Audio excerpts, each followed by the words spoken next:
Hi ಎಲ್ಲ big boss ಲವರ್ಸಿಗೆ ನನ್ನ ಕಡೆಯಿಂದ big hi. Big boss Kannada season 12ನ ಈ ವಾರದ ಎಲಿಮಿನೇಷನ್ ಬಗ್ಗೆನೇ ಎಲ್ಲರೂ ಮಾತು. ಮಲಗಿದ್ದೆ, ಮಲಗಿ ಎದ್ದ ತಕ್ಷಣ ಯಾರೋ ಅವರು ಒಂದು ಕನ್ಫರ್ಮ್ ನ್ಯೂಸ್ ಹೇಳಿದ್ರು, ಖುಷಿ ಆಯ್ತು ನನಗೆ.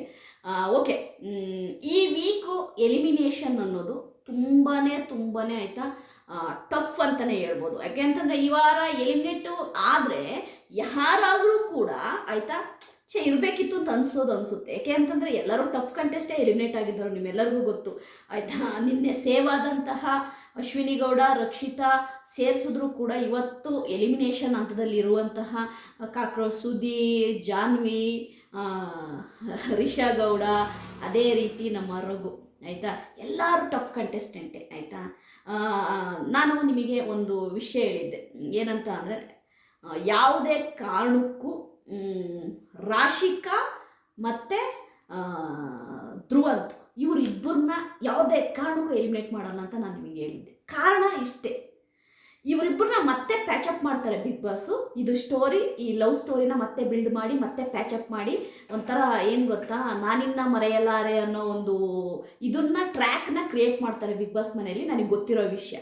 ಹಾಗಾಗಿ ರಾಶಿಕಾ ಮತ್ತು ಧ್ರುವಂತ್ ಹೋಗಲ್ಲ ಅನ್ನೋ ನನಗೆ ತುಂಬ ಚೆನ್ನಾಗಿ ಗೊತ್ತಿತ್ತು. ಸರಿಯಾ? ಓಕೆ. ತುಂಬ ಜನ ನನ್ನನ್ನು ಕಮೆಂಟ್ ಮಾಡಿ ಕೇಳಿದ್ದು ಅಂದರೆ ಅಕ್ಕ ಯಾರು ಹೋಗ್ತಾರೆ ಅಂತ. ನಮಗೆ ಹೇಗೇನು ಗೊತ್ತಾ, ಪರ್ಫೆಕ್ಟ್ ನ್ಯೂಸ್ ಇಲ್ಲದೇ ಹೇಳಿದ್ರು ಕೂಡ ತಪ್ಪಾಗುತ್ತೆ. ಓಕೆ, ತುಂಬ ಜನ ಮೇಡಮ್ ಜಾನ್ವಿ ಹೋಗಿದಾರಾ ಅಂತ. ಜಾನ್ವಿ ಹೋಗಲ್ಲ. ಜಾನ್ವಿ ಇನ್ನೂ ಒಂದು 2 ವಾರ ತಳ್ತಾಳೆ. ಏಕೆಂದರೆ ನಿಜವಾಗ್ಲೂ ಜಾನ್ವಿ ಇನ್ನೂ ಓಪನ್ ಅಪ್ಪೇ ಆಗಿಲ್ಲ. ಜಾನ್ವಿ ರಿಯಲ್ ಜಾನ್ವಿ, ಏನು ವಿಷಯ ಇದ್ರೂ ಮುಖದ ಮೇಲೆ ಹೇಳೋ ಜಾನ್ವಿ ಅಷ್ಟು ಈಸಿಯಾಗಿ ಆಯಿತಾ ಎಲ್ಲ ಒಳಗಿಟ್ಕೊಳಲ್ಲ.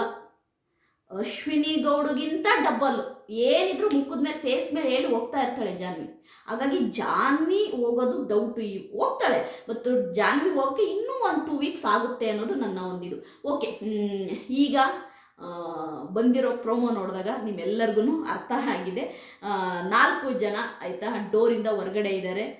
ಕಾಕ್ರೋಚ್ ಸುದಿ, ನಮ್ಮ ರಘು ಅವರು, ಮತ್ತು ರಿಷಾ ಗೌಡ ಮತ್ತು ಜಾನ್ವಿ, ಆ 4 ಜನ ಡೋರಿಂದ ಹೊರಗಡೆ ಇದ್ದಾರೆ. ಆಲ್ರೆಡಿ ಧ್ರುವಂತ್ ಮತ್ತು ರಾಶಿಕಾ ಸೇವ್ ಆಗಿದ್ದಾರೆ. ನಾನು ಹೇಳಿದ್ದು ಪರ್ಫೆಕ್ಟು ಆಯಿತಾ, ಅವರಿಬ್ಬರು ಸೇವ್ ಆಗ್ತಾರೆ ಅಂತ.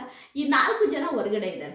ನೀವೀಗ ಈ 4 ಜನಗೆ ಕಪ್ಪು ಪಟ್ಟಿ ಕಟ್ತಾರೆ. ಕಪ್ಪು ಪಟ್ಟಿ ಕಟ್ಬಿಟ್ಟು ಡೋರು ಓಪನ್ನು ಕ್ಲೋಸು ಓಪನ್ ಅಂದರೆ ಫ್ರಂಟ್ ಡೋರ್ ಏನಿದೆ ಆಯಿತಾ, ಕ್ಲೋಸು ಓಪನ್ ಈ ಥರ ಆಗ್ತಾ ಇರುತ್ತೆ. ಆ ಟೈಮಲ್ಲಿ ಆಯಿತಾ ಯಾರು ಉಳ್ಕೊಳ್ತಾರೆ ಅವ್ರನ್ನ ಬಿಟ್ಟು ಒಬ್ಬೊಬ್ಬರೇ ಹೋಗ್ತಾ ಇರ್ತಾರೆ. ಒಬ್ಬರಿಂದ ಹೋಗ್ತಾ ಇರ್ತಾರೆ.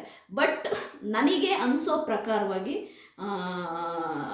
ಇದು ನಿಜವಾಗ್ಲೂ ಕೂಡ ಒಂದು ಸ್ಯಾಡ್ ಅಂತಲೇ ಹೇಳ್ಬೋದು ಆಯಿತಾ. ಯಾರಪ್ಪ ಎಲಿಮಿನೇಟ್ ಆಗಿದ್ದಾರೆ ಅಂತ ನೋಡೋದಾದ್ರೆ ನಮ್ಮ ಕಾಕ್ರೋಚ್ ಸುದಿ ಎಲಿಮಿನೇಟ್ ಆಗಿದ್ದಾರೆ. ಕಾಕ್ರೋಚ್ ಸುದಿ ಎಲಿಮಿನೇಟ್ ಆಗೋಕ್ಕೆ ಆಯಿತಾ ನಾನು 3 ರೀಸನ್ ಹೇಳ್ಬಿಡ್ತೀನಿ. ಹೋದ ವಾರನೇ ಒಂದು ಎಚ್ಚರಿಕೆ ಗಂಟೆ ಕೊಟ್ಟಿದ್ರು ಸುದೀಪ್ ಸರ್ ಅವರು. ಅಂದರೆ ಅವ್ರಿಗೊಂದು ಇಮ್ಯುನಿಟಿ ಇತ್ತು, ಆ ಇಮ್ಯುನಿಟಿ ಬಳಸಿದ್ರಿಂದ ಕಾಕ್ರೋಚ್ ಸುದಿ ಸೇವ್ ಆದರು. ಅದನ್ನು ಹೇಳಿದ್ರು. ಅಂದರೆ ಎಲ್ಲಿಗೆ ಬಂದು ನಿಂತಿದ್ದೀರಾ ನೋಡಿ ಕಾಕ್ರೋಚ್ ಸುದಿ ಅವರೇ, ತಿತ್ಕೊಳ್ಳಿ ಅಂತ. ಈ ವೀಕು ಅವರು ತುಂಬ ಚೆನ್ನಾಗಿ ಗೇಮ್ ಆಡ್ಬೋದಿತ್ತು. ಹೋದ ವಾರ ಆಗಿದ್ದನ್ನ ತುಂಬ ಆಯಿತಾ ಅವರು ಸೀರಿಯಸ್ ಆಗಿ ತಗೋಬೇಕಿತ್ತು ಕಾಕ್ರೋಚ್ ಸುದಿ. ಬಟ್ ಸೀರಿಯಸ್ ಆಗಿ ತಗೊಳ್ಳಿದ್ದೇನೆ ಈ ವಾರ ಕಾಕ್ರೋಚ್ ಸುದಿ ಎಲಿಮಿನೇಟ್ ಆಗೋಕ್ಕೆ ಕಾರಣ. ಕಾಕ್ರೋಚ್ ಸುದಿ ಅವತ್ತು ಲಾಂಚಿಂಗ್ ಡೇ ದಿವಸ ಮತ್ತು ಫಸ್ಟ್ ವೀಕಲ್ಲಿ ಇದ್ದಿದ್ದು ನೋಡಿ ನಾನು ಏನು ಅಂದ್ಕೊಂಡೆ ಅಂದರೆ ಕಾಕ್ರೋಚ್ ಸುದಿ 100% ಫಿನಾಲೆಗೆ ಹೋಗ್ತಾರೆ ಅಂದ್ಕೊಂಡೆ. ಬಟ್ ಕಾಕ್ರೋಚ್ ಸುದಿ ಅಶ್ವಿನಿ ಅವರ ಜೊತೆ ಕೈ ಜೋಡಿಸಿದ್ರು. ಅಶ್ವಿನಿ ಅವರು ಹೇಳ್ದಂಗೆ ಕೇಳೋಕ್ಕೆ ಸ್ಟಾರ್ಟ್ ಮಾಡಿದ್ರು. ಅಶ್ವಿನಿ ಗೌಡ ಇಲ್ಲಿ ನಾನು ಒಂದು ಹೇಳ್ತೀನಿ, ಅಶ್ವಿನಿ ಗೌಡ ಟಾಪಲ್ಲೇ ಇದ್ದಾರೆ ಇನ್ನು. ಬಟ್ ಅಶ್ವಿನಿ ಗೌಡನ ಜೊತೆ ಇರೋರು ವೀಕ್ ಆಗಿದ್ದಾರೆ ಆಯ್ತಾ. ಅಶ್ವಿನಿ ಗೌಡ ಈಗಲೂ ಕೂಡ ಟಾಪಲ್ಲಿದ್ದಾರೆ. ಅವರಿಗೆ ವೋಟಿಂಗಲ್ಲಾಗಿರ್ಬೋದು, ಗೇಮಲ್ಲಾಗಿರ್ಬೋದು ಟಾಪಲ್ಲಿದ್ದಾರೆ. ಅವ್ರು ಏನು ಗೇಮ್ ಮಾಡಬೇಕು ಅದನ್ನು ಸೂಪರಾಗಿ ಆಡ್ಕೊಂಡು ಬರ್ತಾ ಇದ್ದಾರೆ. ಬಟ್ ಅವ್ರ ಜೊತೆ ಇದ್ದಂತಹ ಕಾಕ್ರೋಚ್ ಸುದಿ ಫುಲ್ ಡಮ್ಮಿ ಆಗೋಗ್ಬಿಟ್ರು. ಅಲ್ಲಿ ಎದ್ದು ಕಾಣ್ತಾ ಇದ್ದಿದ್ದು ಅಶ್ವಿನಿ ಗೌಡ. ಬಟ್ ಅಶ್ವಿನಿ ಗೌಡನ ಜೊತೆಗಿರುವಂತಹ ಆಯಿತಾ ನಮ್ಮ ಕಾಕ್ರೋಚ್ ಸುದಿ ಫುಲ್ ಡಮ್ಮಿ ಆಗಕ್ಕೆ ಸ್ಟಾರ್ಟ್ ಆದರು. ಡಮ್ಮಿ ಆಗಕ್ಕೆ ಯಾವಾಗ ಸ್ಟಾರ್ಟ್ ಆದರು ಆಯಿತಾ, ನೋಡುವಂಥ ಪ್ರೇಕ್ಷಕರು ಇವನಿಗೆ ಓಟ್ ಹಾಕೋ ಪ್ರಯೋಜನ ಇಲ್ಲ. ಅಂದರೆ ಕಾಕ್ರೋಚ್ ಸುದಿಗೆ ನಾವು ಓಟ್ ಹಾಕೋ ಪ್ರಯೋಜನ ಇಲ್ಲ. ಇವ್ನು ಗೇಮ್ ಮಾಡೋದನ್ನೇ ಬಿಟ್ಟಿದ್ದಾರೆ. ಇವ್ನು ಏನಿಲ್ಲ, ಬರೀ ಆಯಿತಾ ಹಾಲು ಕದ್ದು ಕುಡಿಯೋದು ಆಯಿತಾ, ಫ್ರೂಟ್ ಕದ್ದು ತಿನ್ನೋದು ಆಯಿತಾ, ಅಲ್ಲಿ ಕೂತ್ಕೊಂಡು ಓತ್ಲ ಹೊಡೆಯೋದು, ಇಲ್ಲಿ ಕೂತ್ಕೊಂಡು ಓಟ್ಲ ಹೊಡೆಯೋದು, ಬರೀ ಮಿಕ್ಚರ್ ತಿನ್ನೋದು ಬಿಟ್ಟರೆ ಕಾಕ್ರೋಚ್ ಸುದಿಗೆ ಏನೂ ಮಾಡ್ತಿಲ್ಲ. ಇವನಿಗೆ ಯಾಕೆ ಓಟ್ ಹಾಕಬೇಕು ಅನ್ನೋ ಒಂದು ನಿರ್ಧಾರಕ್ಕೆ ಪ್ರೇಕ್ಷಕರು ಬಂದರು. ಇವತ್ತೇನಾದರೂ ಆಯಿತಾ ಕಾಕ್ರೋಚ್ ಸುದಿ ಎಲಿಮಿನೇಟ್ ಆಗಿದ್ದಾರೆ ಅಂದರೆ ಅದಕ್ಕೆ ಮೂಲ ಕಾರಣ ಕಾಕ್ರೋಚ್ ಸುದಿ ಅಂತಲೇ ಹೇಳ್ತೀನಿ. ಯಾಕೆಂದರೆ ಕಾಕ್ರೋಚ್ ಸುದಿ ಡೇ 1ನಲ್ಲಿ ಇದ್ದಂಗೆ ಇದ್ದಿದ್ದರೆ ಇವತ್ತು ಟಾಪೆಸ್ಟ್ ಕಂಟೆಸ್ಟ್ ಆಗಿ ಉಳಿದಿರೋರು. ಅಶ್ವಿನಿ ಗೌಡನ ಜೊತೆ ಸೇರಿದ್ರು. ಅಶ್ವಿನಿ ಗೌಡ ಅಲ್ಲಿ ಹೈಲೈಟ್ ಆಗ್ತಾ ಹೋದ್ರು, ಕಾಕ್ರೋಚ್ ಸುದಿ ಇಲ್ಲಿ ಕೆಳಗಡೆ ಬರ್ತಾ ಬಂದರು. ನಾನು ಅದೇ ಒಂದು ವಿಷಯ ಹೇಳ್ತಾ ಇದ್ದೀನಿ ನೋಡಿ, ನೀವು ಯಾವ ಗುಂಪಿಗೆ ಸೇರ್ಕೊಂತೀರಾ ಅವರು ಹೈಲೈಟ್ ಆಗ್ತಾ ಇರ್ತಾರೆ, ನೀವು ಕೆಳಗಡೆ ಬರ್ತಾ ಇರ್ತೀರ. ಅದಕ್ಕೇನೆ ಒಂಟಿಯಾಗಿ ಗೇಮ್ ಆಡಿ, ಸಿಂಗಲ್ಲಾಗಿ ಗೇಮ್ ಆಡಿ. ಒಂಟಿಯಾಗಿ ಗೇಮ್ ಮಾಡಿದಾಗ ಮಾತ್ರ ನಿಮ್ಮ ಆಟ ಗೊತ್ತಾಗೋದು. ನೀವು ಯಾವುದೋ ಒಂದು ಆಯ್ತಾ ಕೈ ಒಳಗಡೆ ನೀವು ಇದ್ರಿ ಅಂತಂದ್ರೆ ಅವ್ರು ಹೈಲೈಟ್ ಆಗ್ತಾ ಇರ್ತಾರೆ, ನೀವು ಡಮ್ಮಿ ಆಗ್ತಾ ಹೋಗ್ತಾ ಇರ್ತೀರ. ಇದು ನಿಜವಾಗ್ಲೂ ಉಳಿದಂತಹ ಕಂಟೆಸ್ಟೆಂಟಿಗೆ ಒಂದು ಎಚ್ಚರಿಕೆಯ ಗಂಟೆ ಇವತ್ತು ಕಾಕ್ರೋಚ್ ಸುದಿ ಹೋಗಿರೋದು. ಕಾಕ್ರೋಚ್ ಸುದಿ ಎಲಿಮಿನೇಟ್ ಆದಾಗ ಖಂಡಿತವಾಗ್ಲೂ ಕಾಕ್ರೋಚ್ ಸುದಿಗೆ ಇದೊಂಥರ ಶಾಕೇ ಆಗಿರುತ್ತೆ. ಅವ್ರು ಇದನ್ನ ಇಷ್ಟು ನಾನು ಎಲಿಮಿನೇಟ್ ಆಗ್ತೀನಿ ಅಂತಲೇ ಕಾಕ್ರೋಚ್ ಸುದಿ ಅಂದ್ಕೊಂಡಿರಲ್ಲ, ಬಟ್ ಅವ್ರಿಗೊಂಥರ ಶಾಕ್ ಆದಂಗೆ ಆಗಿರುತ್ತೆ. ಬಟ್ ಈ ಡಿಸಿಷನ್ನು ಆಯಿತಾ, ಕಾಕ್ರೋಚ್ ಸುದಿನ ನಾಮಿನೇಟ್ ಮಾಡಿದ್ದು ರಕ್ಷಿತಾ. ಓಕೆ, ಅವರು ನಾಮಿನೇಟ್ ಇದು ಎಂಥದ್ದು ಸೇವ್ ಮಾಡಿ ಕಳಿಸಿದ್ರು ರಕ್ಷಿತಾ. ಅಲ್ಲಿ ತನಕ ಮಾತ್ರ ರಕ್ಷಿತನ ಕೆಲಸ.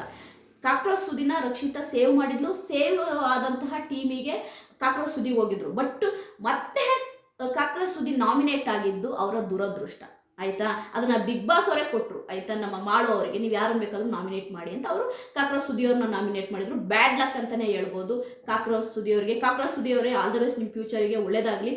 ಬಿಗ್ ಬಾಸ್ ಮನೆ ಅನ್ನೋದು ಆಯಿತಾ, ಸಿಂಗಲ್ ಆಗಿ ಗೇಮ್ ಆಡಿದವ್ರು ಮಾತ್ರ ಫಿನಾಲೆಗೆ ಹೋಗೋಕ್ಕಾಗೋದು. ಗುಂಪಲ್ಲಿ ಗೋವಿಂದ ಅನ್ನಕ್ಕೆ ಹೋದರೆ ಈ ಥರ ಮಧ್ಯದಲ್ಲೇ ಹೋಗ್ತೀರಾ. ಇದ್ರ ಬಗ್ಗೆ ನಿಮಗೆ ಬಿಡ್ತೀನಿ ಕಮೆಂಟ್ ಸೆಕ್ಷನಲ್ಲಿ, ಯಾಕೆ ಕಾಕ್ರೋಚ್ ಸುದಿ ಎಲಿಮಿನೇಟ್ ಆದರು ಅನ್ನೋದನ್ನ ನೀವೇ ಕಮೆಂಟ್ ಮಾಡಿ. ನನ್ನ ವಿಡಿಯೋ ನಿಮ್ಗೆ ಇಷ್ಟ ಆದರೆ ಲೈಕ್ ಮಾಡಿ. ಬಾಯ್.